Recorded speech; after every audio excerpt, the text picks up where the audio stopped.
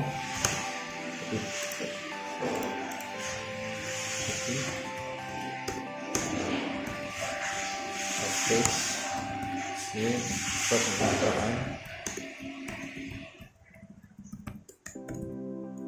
layanan. Oke, isi sama seperti sebelumnya, sama persis 3 X.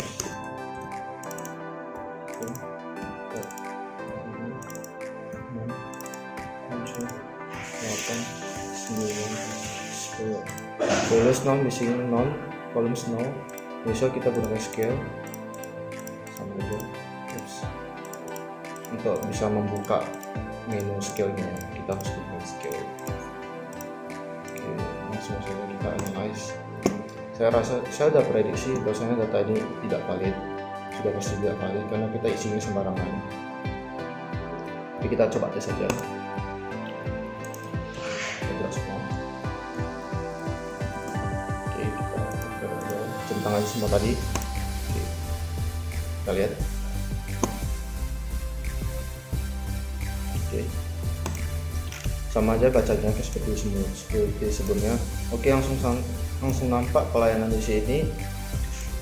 Untuk Pearson correlation 0,2 dan n-nya, sedangkan n-nya 0,3, itu di bawah 0,3 ya. Berarti pernyataan 1 tidak valid, 2 valid, 3 valid, 4 valid, 5 valid, 6 valid, 7 tidak valid, 0,284 di sini. Oke, semuanya valid.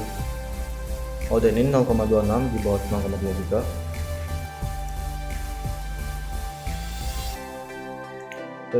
Terdapat beberapa data yang tidak valid juga.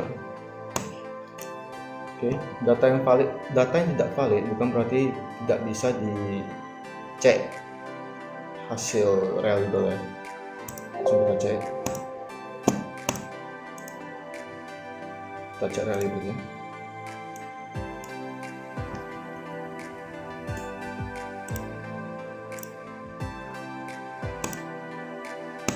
Langsung nampak di sini Coinsbase Alpha di sini adalah 0,348, di mana Coinsbase Alpha 0,348 dikategorikan rendah.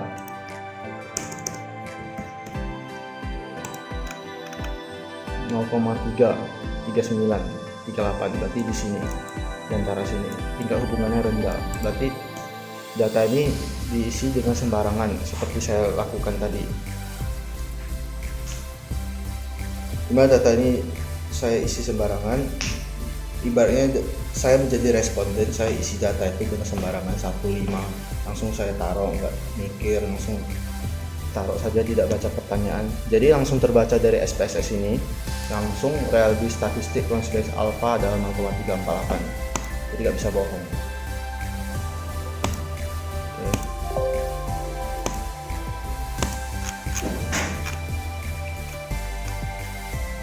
Untuk pertanyaan mengapa Crunchbase alpha patokan 0,6, ya dari sini 0,6 kuat dan 0,8 sangat kuat, sedangkan di bawah itu adalah sedang, rendah, dan sangat rendah, dan sudah ketentuan juga dari sononya. Oke, jadi kesimpulannya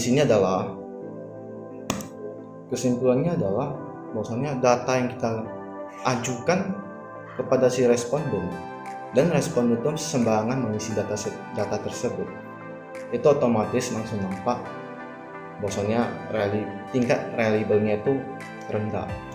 Sedangkan untuk responden yang benar-benar baca pertanyaan atau pernyataannya dan dia diisi dengan jujur, maka bisa didapatkan tingkat reliable-nya itu tinggi, bisa saja ke tahap 0,8 yang artinya sangat tinggi.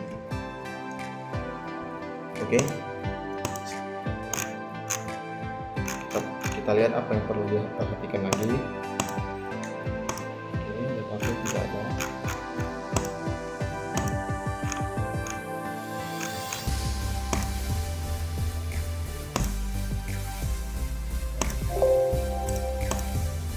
Jadi kembali lagi saya ingin menjelaskan apa itu pengertian dari analisis validalitas.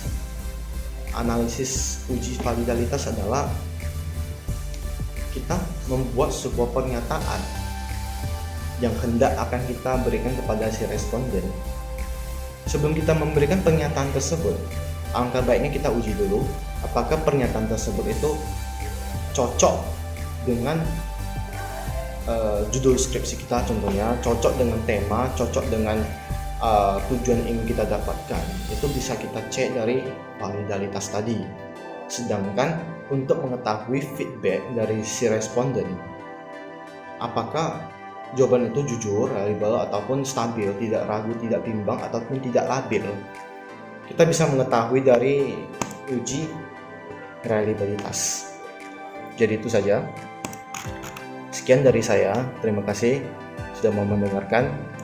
Saya harap bagi kawan-kawan untuk melihat video ini bisa saja mengetahui cara ujinya, dan jika saya ada salah mohon diperbaiki. Sekian dari saya, terima kasih.